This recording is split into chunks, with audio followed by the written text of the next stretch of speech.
Assalamualaikum warahmatullahi wabarakatuh. Iki ngaji santai-santai napa muhasabah. Muhasabah itu kalau Kiai Jawa maknani itu ngoreksi diri sendiri. Jadi menghitung diri sendiri. Ini pas bidang yang saya tekuni tadi karena Habib Ahmad yang minta kemarin sama ibu saya dari Indonesian Power itu. Ibu Lia, saya turutin sekaligus saya sambil belajar terus tentang muhasabah. Dalam konteks Indonesia, muhasabah itu sudah jadi perilaku ya.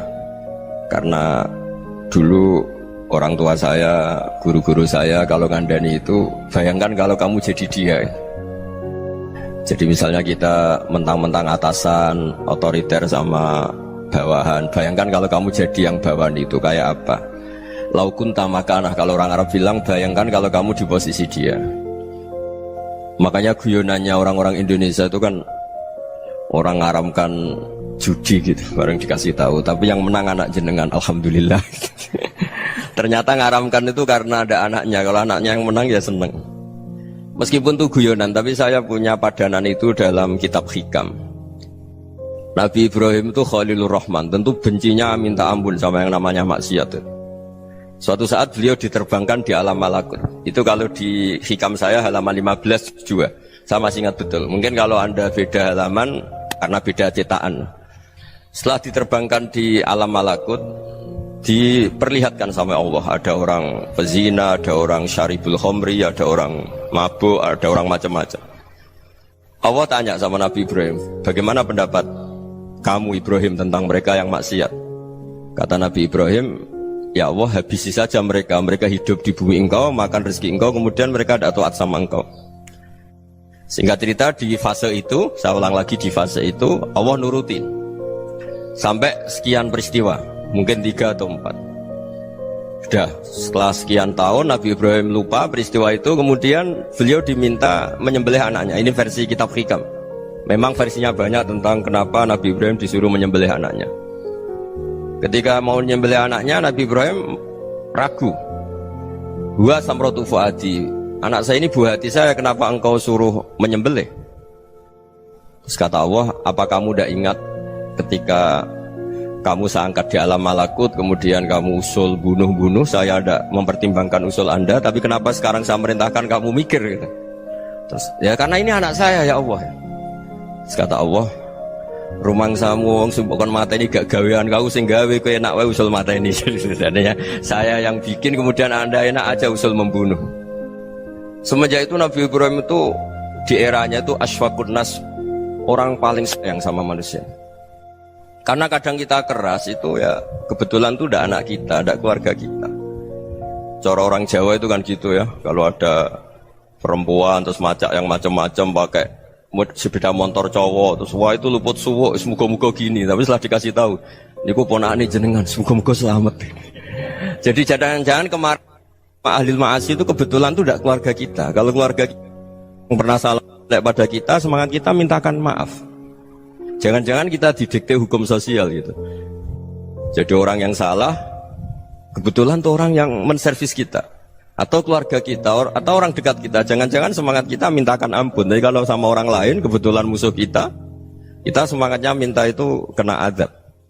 Nah ini yang nggak boleh dalam Islam. Islam mengajarkan niru Rasulullah SAW, Nabi itu rahmatal lil alamin. Bahkan kemarin saya ngaji virtual sama beberapa habaib. Ada Habib Ali Al-Jufri dari Mesir, ya. Ada Habib Alwi dari Kuitang, ada Habib Nabil Al-Musawa. Dari sekian habaib itu saya masih ingat, diantaranya yang didawuhkan rahmatan lil alamin itu ketika Nabi adahu kaumuh, disakiti oleh kaumnya, dan itu mereka masih kafir semua. Itu mereka dapat doanya Nabi, Allah mahdi qaumi fa innahum la ya'lamun. Kayak apa baiknya Nabi, orang yang menyakiti, yang melukai, tapi Nabi masih berdoa, Allah mahdi qaumi fa innahum la ya'lamun. Sayyidina Umar dapat doanya Nabi itu yakhina kana kafiran, ketika masih kafir didoakan, Allahumma aizzal Islam bi Umar. Itu ketika masih kafir. Itu pelajaran bagi kita bahwa yang sedang tidak cocok pun itu berdapat doa kita. Ya doa supaya kondisi kita baik, hari tambah baik. Karena agama ini Saya berkali-kali bilang limangka nayarjuwa wal yaumal akhir. Agama ini diperuntukkan bagi yang selalu punya harapan pada Allah Subhanahu wa taala. Saya cerita muhasabah ini tentang hubungan kita dengan Allah. Di Indonesia itu banyak orang fasik, banyak orang nakal. Ya di mana-mana orang nakal itu ya mayoritas, wa aksaruhum fasikun. Tapi berkahnya harapan. Mungkin saya kira nakal sok benda, mungkin saya kira sholat sok ben sholat, mungkin sekarang belum sakho, belum dermawan, suatu saat dermawan. Barokahnya itu kefasikan ini dianggap sementara, sedang fasik, sedang tidak benar. Karena kiai-kiai kita, para guru-guru kita, para habaib utamanya itu mesti bilang semoga husnul khotimah.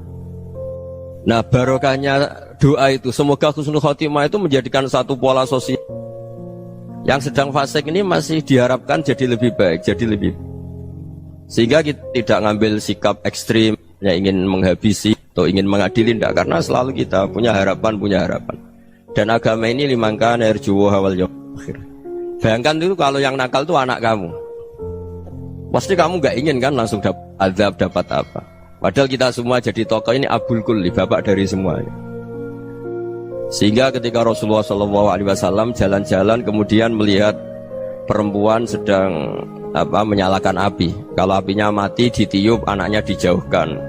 Nanti kalau sudah jauh dari api, anaknya digendong lagi. Terus kata Rasulullah, matur ke semua sahabat, Aro'aitum anna hadih tarihatan waladaha alan nar. Apa kamu berpendapat bahwa perempuan ini akan melemparkan anaknya ke neraka? Tidak ya Rasulullah. Tidak akan seorang ibu melemparkan anaknya ke api. Terus kata Rasulullah, Allahu arhamu min hadih biwaladiha. Allah lebih rahman, lebih rahim dibanding orang tua ini kepada anaknya. Ini yang harus kita kenalkan terus, kita kampanyakan terus, supaya orang hubungannya dengan Allah itu nyaman, asik. Sehingga dengan demikian selalu ada harapan bahwa yang sedang nakal ini suatu saat tobat. Kita tidak boleh menghukumi pasti begini, pasti gini, itu tidak wilayah kita. Itu juga yang dicontohkan Rasulullah SAW. Secara lahir Nabi itu nggak berkenan sama Wahsy, karena Wahsy itu salahnya salah fatal karena membunuh ahabban nasi ila Rasulillah, yaitu membunuh Sayyid Hamzah. Jadi ketika Wahsy tobat, Nabi itu terima tobatnya. Dan ketika beliau dengan basariyahnya agak siap ketemu Wahsy karena harus ingat Sayyid Hamzah, basariyahnya diturutin. Oke, kamu iman, saya turutin, tapi jangan sering ketemu saya. Karena kalau ketemu kamu, saya masih ingat sama paman saya, Sayyid Hamzah. Kita bisa ngelola seperti itu. Kita tidak cocok sama orang, bagaimanapun mereka umatur Rasulullah SAW, kita tetap mencintai mereka. Misalnya kalau beda agama, mereka sama-sama orang Indonesia, kita mencintai mereka atas nama warga Indonesia. Tapi kalau misalnya potongannya ora cocok, beda kultur, bawaannya itu mangkel no coro Jawa, ya bisa diilmoni, jangan ketemu. Wong sudah tidak cocok, ingin ketemu nyari solusi. Roh ini tok seneng itu kan ya repot gitu. Ya sudah kalau nggak pati cocok ya jangan sering ketemu. Dan itu kita bisa memanage seperti itu tuh bisa. Saya berkali-kali cerita tentang Imam Syafi'i. Kalau dikasih tahu ya Imam Abu Abdillah, panggilannya Imam Syafi'i, tetangga anda ini ternyata banyak yang nggak senang anda. Jawabnya beliau senang. Ya bagus kalau nggak senang saya, ndak utang saya katanya. Jadi gara-gara saman seneng aku ngatur aku ini kan. Dan mungkin saman rasa seneng kan ya enak. Jadi hidup itu dianggap happy. Kalau seneng ya teman silaturahim, kalau nggak seneng ya nggak bakal utang gitu. Baru kayak seneng itu nggak ganggu. Gitu. Jadi dulu itu orang bisa ngelola seneng ndak seneng itu bisa. Karena ada kearifan hubungan dengan Allah Subhanahu wa ta'ala. Hidupnya selesai karena masyghul bi dzikrillah, mereka sibuk dengan Allah.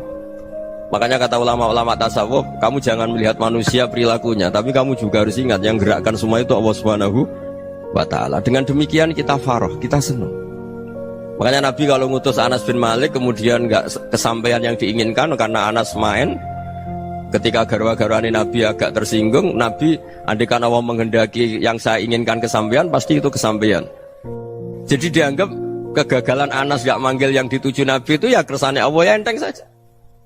Sayyidina Ali lebih parah lagi yang dialamin. Itu dalam beliau kalau dipanggil itu gak cepet-cepet ke sana. Ketika ditanya, kenapa kamu tak panggil gak cepet ke saya? Amin tu ukubatak, karena aku tahu kau orang baik. Orang baik itu pemaaf. Jadi makanya orang-orang soleh dulu itu bodoni itu. Makanya sekarang kalau ada orang bodoni itu mesti bidik orang soleh. Kalau orang-orang soleh itu kakean husnudzon lagi sering dibodonin. Abdullah bin Umar itu masyhur itu. Kalau ada budaknya sering sholat, sergap sholat itu dimerdekakan. Akhirnya enggak sholat pun pura-pura sholat. Akhirnya juga dimerdekakan. Ketika ditanya, kenapa engkau merdekakan? Padahal mereka sholatnya menipu engkau, kata pembisik-pembisik itu. Man khoda'ana lillah in khoda'na lah.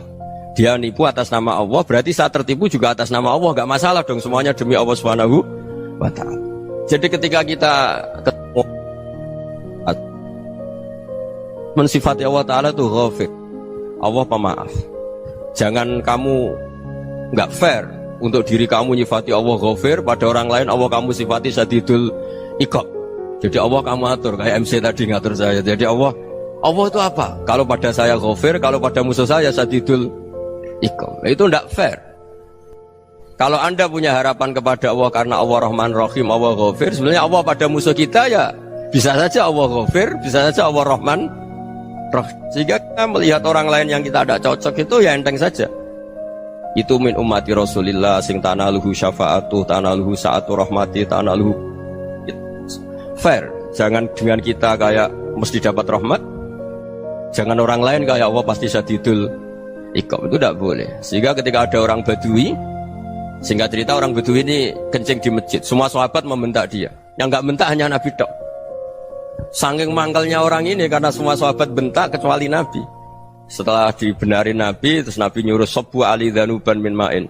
Setelah disucikan masjid itu, dia berdoa keras sekali. Allahumma arhamni wa Muhammadan wa la tarham ma'ana ahadan. Ya Allah, yang berhak dapat rahmatmu hanya saya dan Nabi Muhammad, yang lainnya jangan. Karena yang lainnya tuh jengkelin, gitu aja saya salah dimarah-marahin gitu. Jadi kalau kamu doa terbatas ya kayak orang Bedui ini, kayak orang Arabi. Apa kata Nabi? Laqad tahajjarta wasi'an. Allah yang rahmatnya luas menjadi kamu sempitkan. Karena kamu mau atur Allah hanya rahman pada Indonesian Power, pada NU, pada kita, yang orang lain gak perlu dapat. Itu kan kasihan Islam, karena Islam terus gak dimiliki semua orang. Allah gak dimiliki semua orang, Rasulullah gak dimiliki semua orang, karena dipek NU, dipek ormas tertentu, dipek gak boleh seperti itu. Gak boleh takhasyar tawasian, kata Nabi, gak boleh mempersempit zat yang rahmatnya itu luas. Ini semoga etika ini kita pakai di Indonesia. Yang sedang fase kita harapkan lebih baik. Yang sedang nggak dapat hidayah kita doakan dapat apa? Hidayah. Masyhur kan, makanya tadi saya mohon sama Habib Ali supaya Habib Ahmad supaya tetap mahalul qiyam, tabaruk sama Habib Ali. Di antara doa-doa di Simtuduror masyhur itu antuqabilal mudhniba minnah fil ghufran wal musi'ah bil ihsan. Jadi harapannya para habaib, para orang-orang baik dulu ya, semoga yang dosa itu dimaafkan, yang sedang salah dibuka, bikin lebih baik. Nabi itu tugasnya juga gitu. Wastaghfir li dzambika walil mu'minina wal mu'minat. Nabi itu tugasnya juga memintakan ampun yang sedang salah. Nah ini cobalah jadi etika kita, muhasabah kita. Jadi muhasabah itu cara berpikir kita set, kita pikir ulang. Ternyata semangatnya seorang Nabi itu wastaghfir li dzambika walil mu'minun. Semangatnya itu memintakan ampun. Orang ahli tafsir tahu semua kalau Nabi itu tidak mungkin dosa. Jadi itu khitabun lin Nabi wa urida bihi ummatu, itu khitab Nabi, tapi yang dimaksud itu umatnya, karena Nabi tidak akan mengalami dzambun, tidak akan mengalami dosa. Sekarang enggak, kadang-kadang kita ini kalau orang lain salah itu semangat. Kalau di perusahaan ada teman salah, apalagi pimpinan salah itu seneng, barokahnya salah bisa ganti kan gitu. Jadi kalau mungkin di dunia tokoh juga gitu, barokahnya ada tokoh salah, kita yang jadi populer sendiri, tidak boleh seperti itu. Kita harus salimus sodri di jami'il muslimin. Jadi ini harus dilatih. Saya tadi matur sama Habib Ahmad, latihan kita jadi hidup. Nabi itu kalau resep jadi wali itu kata Nabi gampang. Kata Nabi, kalau kamu ingin disenangin Allah, ya sudah. Kalau kamu asbahta wa amseta gini-gini, perasaan kamu, kata Nabi, jangan punya perasaan ghil sama orang muslimin. Itu sudah wadzalika min sunnati. Makanya Nabi ngendikan la yablughni ahadun an ahadin syai'an. Ada yang baca la yuballighni ahadun an ahadin syai'an. Seseorang jangan melaporkan ke saya tentang salahnya yang lain. Fa inni akhruju ilaikum wa ana salimus sadri. Karena saya ingin ketemu sampean semua dalam keadaan salimus sadri, tidak punya perasaan apa-apa. Karena kalau nurutin pembisik, nurutin informasi itu ya repot, karena orang pasti sepihak. Ada kiai yang top datang ke kampung-kampung ning desa-desa, kata yang seneng itu punya akhlak. Wah itu bagus orang besar datang ke kampung-kampung. Kata yang nggak seneng, Oh itu jobnya kiai kecil kok diambil, itu kan ya kasihan itu kan sudut pandang. Makanya saya sering bilang akal kita ini cukup untuk mentasdik Rasulullah Shallallahu Alaihi Wasallam. Meskipun perasaan kita kadang orang Jawa itu beda.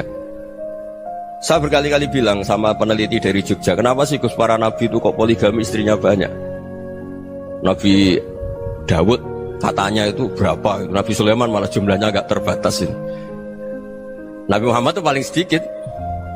Saya tanya gini, perempuan itu orang lemah, jadi kalau nolong orang satu gimana baik, kalau nolong orang dua ya lebih baik, ya sudah kira-kira seperti itu.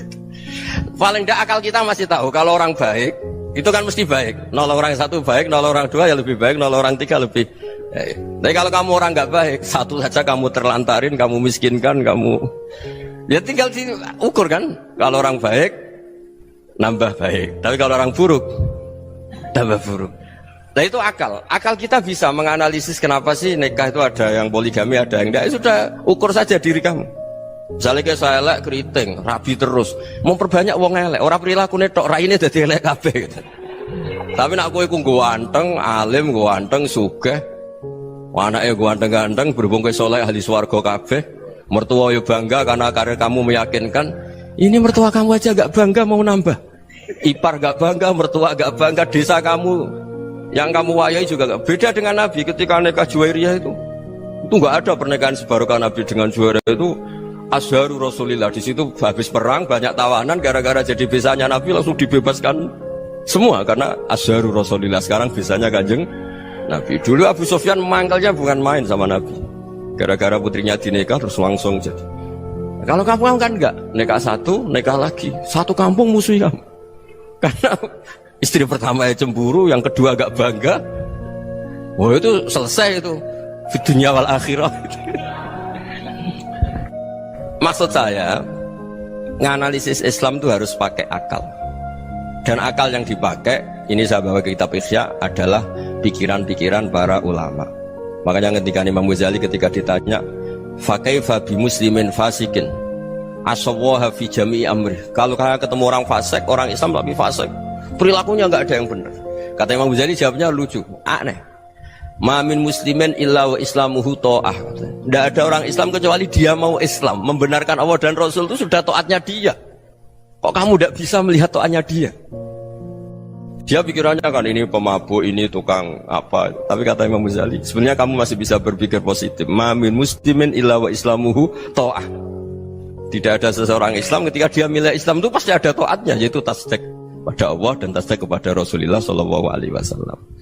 Jadi dengan pola seperti itu, maka di antara guru-guru kita yang modern ya di era Mbah Maimun, di sini ada Habib Ahmad, Habib Salim, syair yang sering dibaca beliau adalah ada orang munajat sama Allah. Ini cerita munajat.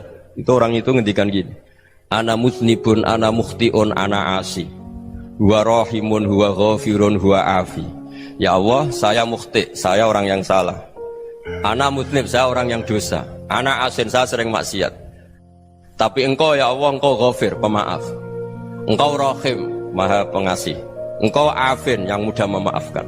Kata orang ini, ya agak kurang ajar, tapi saking senengnya sama Allah. Qobal tuhunna salasatan bisalasat. Ya gini saja ya Allah, sifat engkau diadu dengan sifat saya. Engkau Tuhan, Gusti, nggak boleh kalah gitu. Terus wasatahliban ausofu ausofi, dan engkau pasti pemenangnya gitu. Jadi ada orang rayu Allah dengan cara seperti itu ya ada ya. Saya ini manusia, salah saya banyak. Engkau ampunannya banyak. Engkau Tuhan, Gusti, nggak boleh ampunan Anda, ampunan engkau kalah dengan salah saya. Nggak boleh Tuhan kok kalah. Jadi untuk supaya orang punya harapan gitu. Banyak juga wali-wali yang jadab ketika datang ke makam Rasulullah SAW. Itu kalau dongo ya agak kacau sebetulnya, cara syariat agak kacau. Ya Allah, engkau punya dua pilihan. Jika engkau menjadikan saya soleh, surah habibuk, yang senang kekasihmu, yaitu Rasulullah SAW. Tapi jika engkau menjadikan saya fasik, surah adubuk, yang senang itu setan. Monggo jenengan mau menyenangkan kekasih jenengan, mau menyenangkan musuh jenengan, monggo jenengan bebas kok memilih. Mestinya Allah ya senang menyenangkan kekasihnya. Jadi ya, intinya Allah dipaksa untuk menjadikan dia orang soleh gitu. Jadi kayak kemarin itu Pak Gus siapa yang kesini itu kuliah ke sini itu sama Habib Ahmad. Saya pertama nggak mau, lama-lama Habib Ahmad. Ini gimana Gus? Orang taunya saya dekat jenengan, kalau nggak kasil saya malu. Waduh, ini kayak doanya wali yang tadi.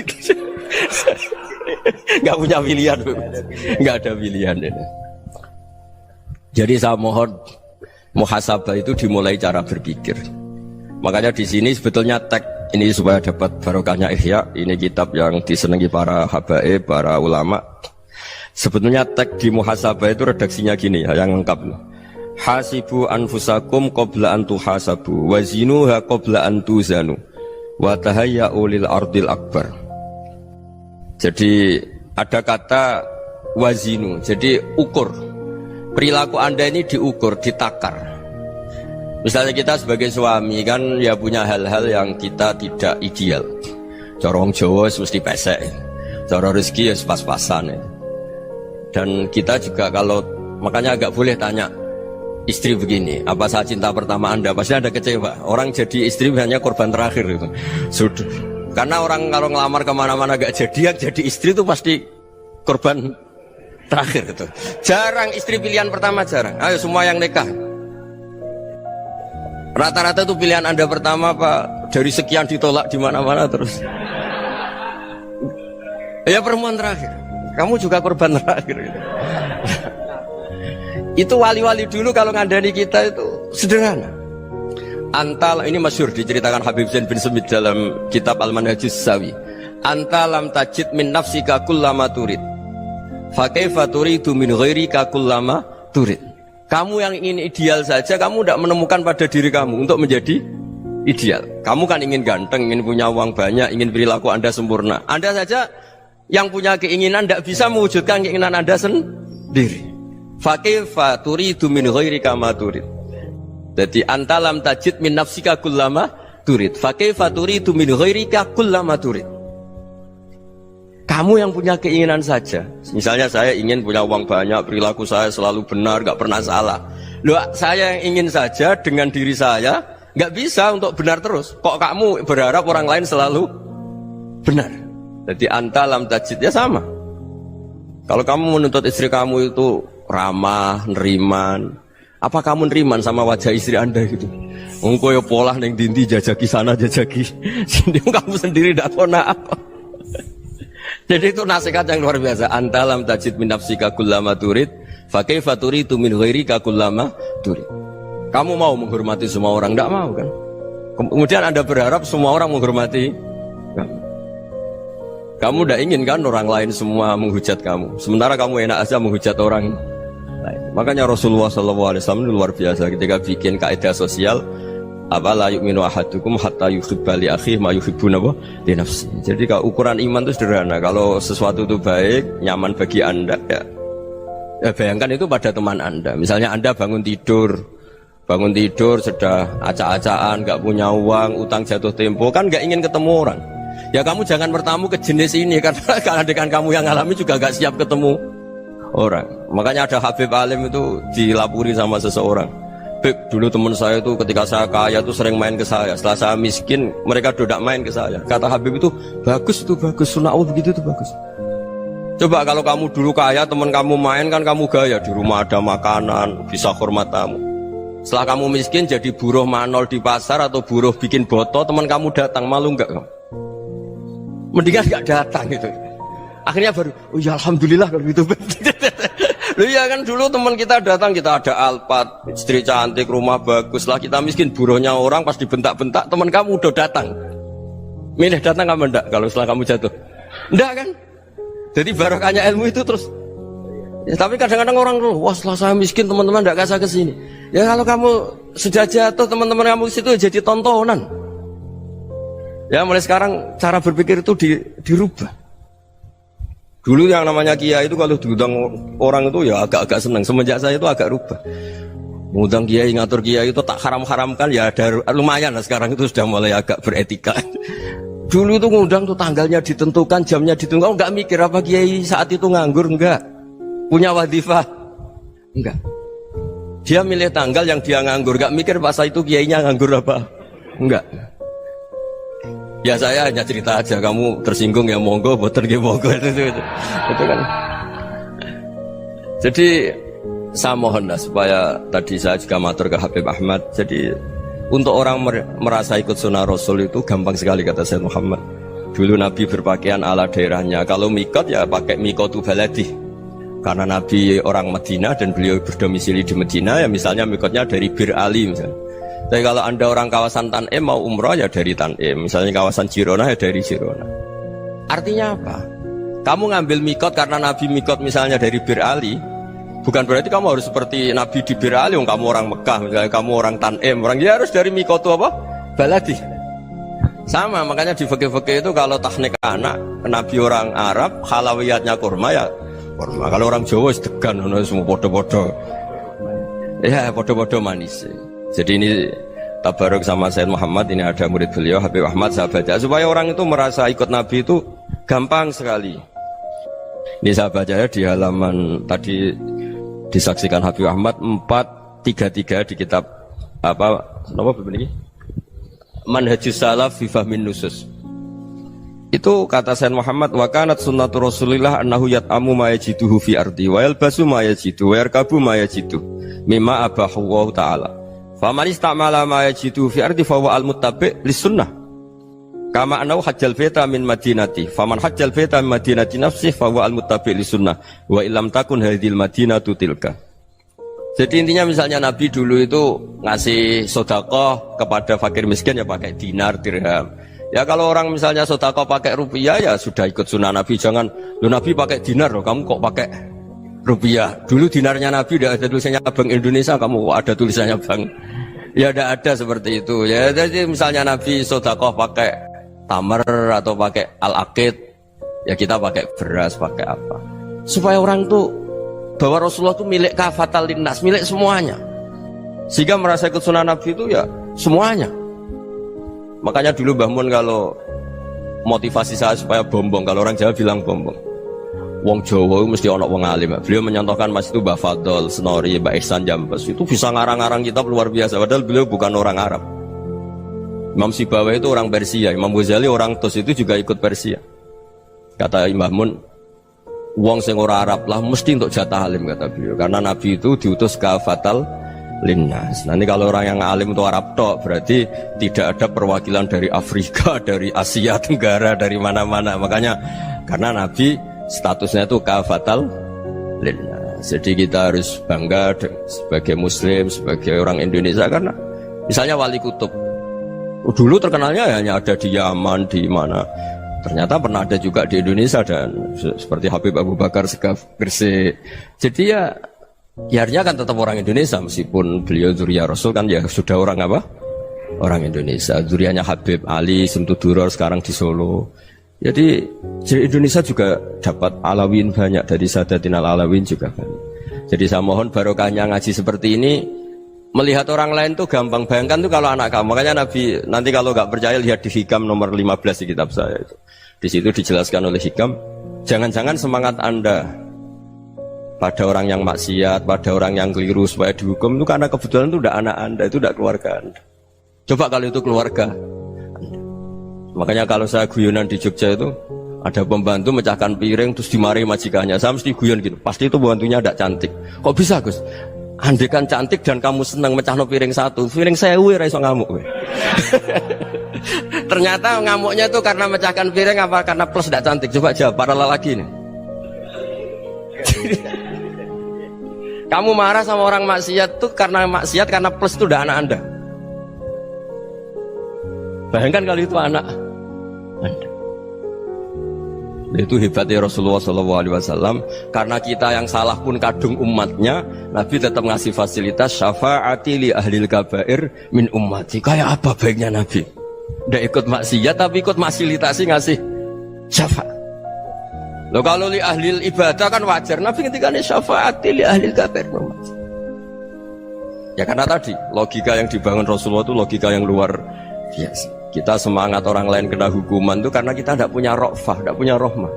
Coba kalau Rasulullah yang bil mukminina raufur Rahim. Semangatnya itu mendoakan supaya tobat, mendoakan diampuni. Dan itu juga yang diperintahkan oleh Allah Subhanahu wa taala, wastaghfir li dzambika walil mu'minina wal mu'minat. Ya semoga barokahnya ngaji ini, barokahnya Habib Ahmad, barokahnya Maulid Simtud Duror, barokahnya semua kitab Madaih, Tibak Berjanji semuanya, barokahnya Ikhya, barokahnya Said Muhammad, barokahnya guru kita semua, Mbah Maimun, bapak saya. Kita ini ngikuti manhaj, ya, ngikuti apa? Manhaj. Saya sering didhawuhi Mbah Mun, kenapa ihdinas siratal mustaqim bukan siratoka? Bukan jalan engkau ya Allah, karena Allah itu nggak bisa kamu tiru. Allah itu tidak tidur, tidak makan, tidak kesel, tidak capek. Yang bisa ditiru itu siratal ladzina an'amta alaihim. Yang bisa ditiru manusia ya niru manusia. Karena Allah itu tidak bisa ditiru. Makanya ihdinas siratal mustaqim siratal ladzina. Dan niru siapa? Niru guru-guru kita. Termasuk niru cara pandang. Jadi misalnya ada orang awam di rumah itu hanya delok reng, delok tikus liwat, itu kan kayak nganggur. Ora tahajud malah mendelok reng. Melihatnya jangan gitu. Huwa tarokal ma'asiyah. Dia di rumahnya ndak dugem, ndak kemana-mana. Dia berarti malam itu tarkul ma'asi. Tidak nyopet, tidak garong, tidak ke tempat maksiat. Susahnya apa sih husnudzon? Jadi jangan lihat huwa tarkut tahajud, huwa tarokat tahajud, wa taroka qiyamal lail. Oke ya, namanya orang begitu ya tidak tahajud, tidak qiyamul lail. Tapi susahnya apa sih kamu bilang huwa tarokal ma'asiyah? Dia juga meninggalkan maksiat, dan tarkul maksiat itu ibadah. Supaya orang tuh gampang lah husnudzon sama orang muslim. Ini orang mukmin, orang yang luar biasa. Di mata Allah itu orang yang luar biasa. Kayak tadi Imam Ghazali, kalau saya ketemu orang muslim kemudian dia tidak pernah baik, gimana? Kata Imam Ghazali, ma min muslimin illa wa islamuhu ta'ah. Tidak ada orang Islam ketika dia mentasdihkan Allah dan Rasulullah, berarti dia juga punya taat. Ya ini latihan saja, sing iso nglakoni Habib Ahmad kula namung cerita mawon. Kula cerita secara akademik, saya punya kitab, saya baca dan alhamdulillah kita paham barokahnya para guru, dan supaya terbiasalah. Sebaik-baiknya ibadah husnudzonni billah wa husnudzonni bil mu'minin. Soal tidak cocok ya diilmoni tadi ya, namanya nggak cocok ya jangan sering ketemu. Seperti Rasulullah SAW, beliau karena sangat mencintai Said Hamzah, ketemu orang yang pernah begitu sama Said Hamzah ya beliau secara basyariah tidak siap. Tapi beliau secara cara bahasa sekarang, secara profesional, kalau beliau seorang nabi dan harus menerima tobatnya siapapun ya diterima. Saya meskipun dengan A, B gak cocok karena dia begini-begini sama saya, tapi saya ingat dia sholat, dia baca sholawat, dia mencintai Rasulullah, ya kita hormat. Ya soal gak cocok ya di manage tadi ya, zuruhiban tasdid huban. Kalau gak pati cocok ya jangan sering ketemu, bawaannya enak nanti. Ya semuanya itu diilmoni lah. Makanya ngendikane Ma'ruf Al-Qurhi ada yang baca Al-Kharki, mangqala fil yaumi salasa marrat wa marham ummata Muhammad kutiba minal abdal. Karena semangat mencintai siapapun satu hari sering baca marham ummata Muhammad, wa ma aslih ummata Muhammad, wa ma tajawaz an ummati Muhammad, itu mesti kutiba minal abdal. Dia pasti termasuk wali abdal. Maksudnya semangat mencintai ya dilatih lah. Misalnya Indonesia Power atau PLN, andai kan tidak ada PLN tuh kayak apa? Orang nggak bisa ngaji, tidak bisa aktivitas. Ya barokahnya ada PLN, barokahnya jasanya. Kita sadar, tidak semua kebaikan kita ini memenuhi keinginan orang banyak. Gitu. Orang banyak ingin listrik, ingin saluran apa, dan itu kadang yang mewujudkan orang lain atau kelompok lain. Ya karena itu manfaat ke orang lain ya kita doakan. Karena khairun nas anfa'uhum linnas. Sehingga kita terbiasalah ngakui orang lain. Seperti semangatnya Rasulullah SAW, semuanya itu didoakan, semuanya diinginkan kebaikannya. Bahkan Nabi gak putus asa sampai di akhirat. Ketika Nabi lain sudah putus asa karena sudah akhirat, sampai dimintai syafaat semuanya bilang nafsi, nafsi. Karena merasa semuanya gak punya nyali di depan Allah, karena ini sudah akhirat, sudah finish.